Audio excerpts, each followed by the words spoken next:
16 ભાજપ કાર્યકર સંમેલનમાં ધારાસભ્ય યોગેશ પટેલનો કટાક્ષપૂર્વક શહેર ભાજપ પ્રમુખ વિજય શાહ પર નામ લીધા વિના કર્યો કટાક્ષ।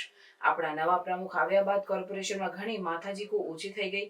કોર્પોરેશનમાં પહેલા કોઈ પણ દરખાસ્ત આવે તો કામ ન થાય, દરખાસ્ત મુલતવી રહે, ફરી પાછી દરખાસ્ત આવે અને પછી પાસ થઈ જાય। નવા પ્રમુખે ચોખવટ કરી દીધી છે કે જે પણ દરખાસ્ત આવે તે મંજૂર કરી દેવી।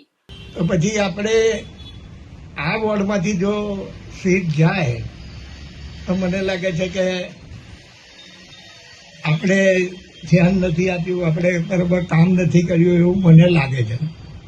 એક આપણા વોર્ડમાંથી સીટ કેવી રીતે કોંગ્રેસ પાસે જાય? જો ઇલેક્શનને દાડે પહેલાં તો હજુ આપણી પાસે 4 મહિના છે, નવેમ્બરમાં ઇલેક્શન આવશે।